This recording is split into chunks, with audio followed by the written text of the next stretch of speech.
예, 안녕하십니까. 로집사 이정혁 변호사입니다. 네, 서동계 계사입니다. 또 이제 건설사 문제, 이제 PF 관련한 문제를 들고 왔는데요. 이게 올해 이제 연말인데 이제 내년에 가장 이제 한국 경제의 큰 뇌관으로 작동할 것이고, 그리고 저희한테도 이 건설사 관련 문의가 많이 오잖아요. 예, 지금 뭐 문의로 그치지 않고 실제 뭐 많은 기사에서 나왔듯이 중소형 건설사들 지금 뭐 부도 그리고 법정 관리 뭐 이런 게 지금 진행되고 있는 상황이거든요. 항상 이제 경기가 안 좋을 때 이제 1위 기업이 생기는 게 지금 기사에 보면 17년간 중에 가장 많은 건설업체들이 도산하고 있는데, 이렇게 다 도산하고 나서 남은 그 시장에서 살아남은 자들이 그 점유율을 뭐 2배, 3배 올리는 게 흔하잖아요. 예, 지금 그래서 일부 그러니까 자금을 확보하고 있는 기업들은 건설사를 인수하거나 뭐 이런 게 기회가 된다 이렇게 또 생각을 할 수는 있는 상황이긴 합니다. 예, 그 캠코 기사에 보면은 이렇게 도산하면서 현장이 무너지니까 결국에는 이제 170개 정도 되는 사업장이 진행이 안 되고 공매로 사업장이 나왔더라고요. 맞습니다. 지금 뭐 사실은 지금 좀 아직은 시작에 불과할 것 같고, 전체 브릿지론이 지금 만기 연장을 계속 해주고 있거나 이미 어느 정도는 이제 공매가 진행되는데, 이런 현장들이 내년 초에도 계속 뭐 나올 것으로 보이거든요. 연장할 때 제가 알아본 바에 의하면은 이제 뭐 특별하게 이제 사업성이 없는데도 연장을 위해서 이제 알아보다 보면은 제일 싼 게 14%고 되게 신용도가 되게 높은데도 뭐 17%까지 가더라고요. 그 정도면은 뭐 이건 사업을 할 수가 없고, 본인들이 이제 계약금으로 뭐 부지에 10% 정도 냈는데 1년 지나면 다 녹아 없어지잖아요. 맞습니다. 그래서 건설 회사들이 가지고 있는 프로젝트들이 분양성이 악화되니 그것 때문에 이제 시행회사나 건설회사 모두가 다 지금은 좀 그 위험에 처해 있는 상황입니다. 예전에 이제 IMF 때도 그랬고 2008년 리먼 때도 뭐 많이 건설사가 무너지고 나서 한 3년 후에 진짜 집값이 폭등하기 시작했거든요. 그렇죠. 네, 왜냐하면은 공급이 그렇죠. 예, 지금 한참 지금 이제 공급되는 아파트들은 적어도 한 1, 2년 전에 인허가를 밟거나 뭐 적어도 이제 토지 취득이 진행돼야 되는데, 지금 PF가 이제 딱 멈춘 지가 이제 얼추 한 1년 정도 됐거든요. 그래서 이제 그거를 지금 그러면 야 봐라 뭐 공급이 많으니까 이제 지금 수요도 없지 않냐 이렇게 얘기하시는 분들이 있는데, 그거는 지금 저는 일시적으로 워낙에 이제 금리가 높고 그다음에 이제 저금리 상태에서 영끌해서 많은 사람들이 샀잖아요. 그러니까 지금은 기회가 됨에도 불구하고 지금 사기에는 어렵고, 아직 주택이라든지 토지 가격이 충분히 떨어지진 않았기 때문에 떨어지고 나면 다시 그때 아주 좀 초기에 좀 현금 있는 투자자들이 먼저 사고, 그 다음 천천히 시기를 두고 풀리면서 아마 금리도 떨어지고 공급은 없어서 결국 오르는 옛날 구조와 동일한 게 계속 반복되리라고 생각합니다. 지금 이 상황에 제일 고민이 되는 사람이 누구일 것 같으세요? 제일 고민이 되는 사람. 건설업계 뭐 이 전반에도. 일단 뭐 브릿지론을 막아야 되는 건설사 아닐까요? 그렇죠. 그래서 브릿지론을 막기 위한 그 건설사들은 거의 브릿지론은 다 거의 1년 만기이기 때문에, 그렇죠. 지금 시작해도 1년이고 거의 중간에 걸쳐 있다 보면 앞으로 내년 뭐 6월, 뭐 7월 이때까지 이거 대환될까? 이렇게 결국 궁극적인 목적은 이제 PF 대출을 받아서 이 브릿지론을 막아야 되는데, PF 대출이 나오려면 모델하우스를 짓고 분양이 잘 돼서 이거 사업성이 있다, 이거 분양 완판, 이게 돼야 되거든요. 그렇죠. 근데 지금 경제 상황이라든지 여러 가지 상황이 이게 녹록지 않고 금리는 또 계속 오른 상태여서 이게 사업성이 없다라고 판단되는 현장이 너무 많은 것 같습니다. 그래서 그 고민 많은 건설사가 그러면 지금 뭐 예를 들면은 바로 닥칠 6개월 이 안에 할 수 있는 거, 이게 뭐가 있을까? 그 저희한테 오신 분 중에 저는 되게 높게 보는 분이 더 손 쓸 수 없을 지경까지 가지 않은 상태에서 저희한테 오는 경우가 있거든요.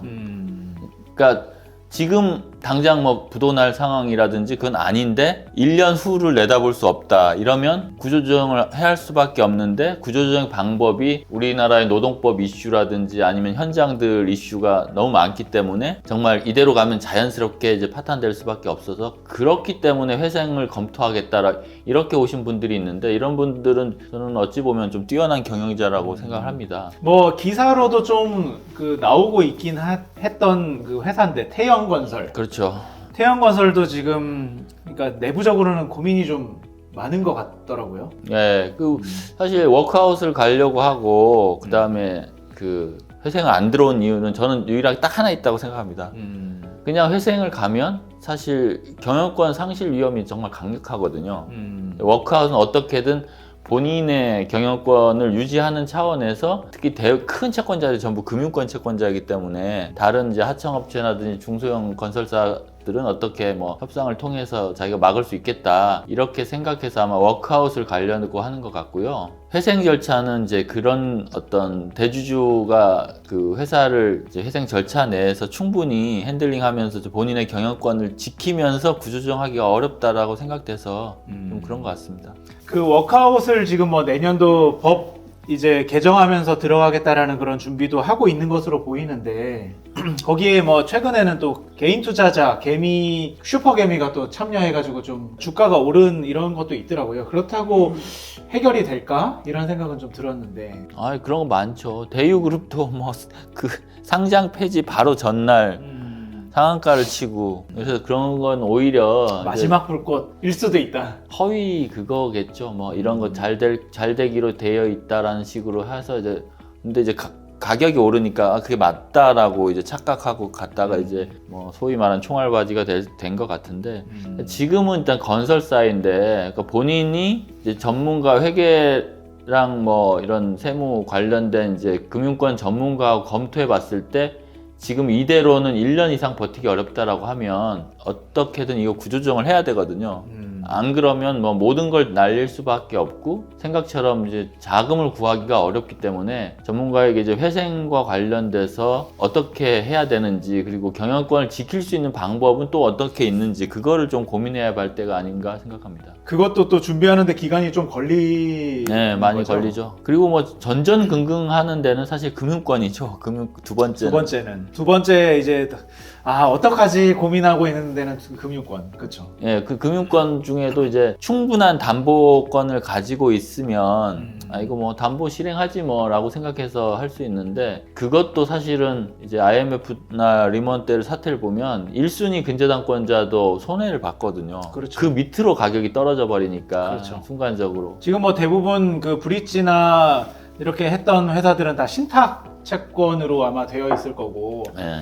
뭐 여러 기사에서 보면은 공매를 했는데 절반 이하로 떨어지고 그래서 그런 경우 공매 가격이 1순위 우선수익권자의 그 채권을 변제를 못해서 더 이상 안 조금 더 지켜보자라고 했는데 제 생각에는 더 지켜보면 더 아비규환에 던질 수밖에 없지 않나 뭐 이런 생각도 들고 그것도 뭐 시뮬레이션 여러 개 해야 되는데 지금은 그래도 뭐 공매 물건 170건이라고 하는데 뭐 모든 뭐 9시 뉴스 같은 데서 너무 많고 뭐 10% 20% 가격으로 낙찰됐다 이런 말이 없으니까 아직 해볼만 하지 않나. 보통 50% 정도면은 1순위 수익권자들은 채권을 다 변제받는데 그 총선의 영향도 뭐 좀 있다는 이런 시장의 의견들도 있는데 그때까지 기다리면은 좋아질까요? 저는 사실상 옛날부터 이제 총선 돼서 선거 때문이다라고 이제 하는 것을 많이 봤는데 저는 네. 갖다 붙인 거라고 생각을 하고 있고 조금 뭐 영향은 있을 수는 있겠죠. 그런데 의미 없다. 남들보다 먼저 그러니까 손해 확정을 하는 게 너무 힘든 일이긴데 네. 제가 아는 뛰어난 분일수록 남들보다 빠르게 그러니까 나중에 보면은 그때라도 던질 걸 이런 생각하시는 분이 되게 많거든요. 그럴 수 있죠. 그래서 이제 채권자들도 이게 전문가의 어떤 조언이라든지 그런 어떤 시뮬레이션이 필요한 게 이제 본인들 그 내부에서만 보면 자꾸 유리한 쪽으로만 해석하거든요. 이거 뭐 조금 있으면 괜찮아지고 뭐 미국에서 금리 내리면 좀 괜찮아지고 뭐 이렇게 생각되니까 항상 리스크를 정확하게 판별 못하는 게 있는데 그것도 좀 채권자들도 오셔야 되고 그리고 인수자들도 정말 그 호시탐탐 노리고 계시는 인수자들도 꽤 있거든요. 그렇죠. 저는 세 번째 좀 불안해하는 회사들이라고 하면 이제 하도급사, 그 사람들은 진짜 예, 하도급사나 아니면은 뭐 시행을 같이 하고 있는 뭐 공동시행 사업자, 뭐 이런 사업자들도 불안할지 않을까라는 생각도 좀 들더라고요. 그렇죠. 그래서 예. 뭐 그래서 갑자기 회생 들어가 버리면은 이렇게 막 붕 뜨잖아요. 그렇죠. 나는 어떻게 되는 거지? 이런. 책임을 다 떠안는 거죠. 예. 나도 회생 들어갈 수밖에 없는 상황이 예. 드는데 근데 그나마 그것도 그냥 회생만 들어가서 되면은 다행인데 그렇지 못하고 저쪽 손실을 그냥 내가 다 떠안아 버려가지고 이 손을 쓰지 못하는 상황, 완전 다 뺏기는 상황, 이런 상황이 또 있더라고요. 예, 그런 경우가 많이 있고 결국은 이제 남은 자산이라고 할 만한 그 토지 주택에서는 토지가 다 날아가는 거죠. 그러니까요. 그래서 오히려 어떻게 보면은 선제적 대응 방법에 대한 좀 모색도 해보는 게 필요하지 않을까. 네, 맞습니다. 그래서 이 공사대금 지출과 관련해서도 대부분의 경우는 뭐 자금관리 신탁이라든지 이런 게 잘 되어 있어서 뭐 이제 기성고를 보고 딱 사업 현장에 대해서만 공사대금을 이제 지급하도록 되어 있는데 이제 회생에 들어갈 무렵에는 반드시 지켜지는 것도 아니더라고요. 맞습니다. 예, 어떻게든 뭐 자기 다른 현장에 급한 불을 막기 위해서 이제 그 현장에 들어가야 될 공사비를 이제 뭐 유용하거나 이런 경우도 많이 생기는데 이게 다 형사적인 문제가 될 수 있으니까 그런 회생 절차를 통해서 정리가 가능함에도 불구하고 그냥 놔두고 어떤 형사처벌까지도 생겨서 제기하기가 완전히 이제 어려운 상황까지 만드는 거는 좀 조심해야 될 거라고 생각합니다. 그러면은 이렇게 세 걱정이 있는 이 분들에게 진짜로 뭔가 이렇게 액션을 도움이 될 만한 딱 한마디만 더 해주시면.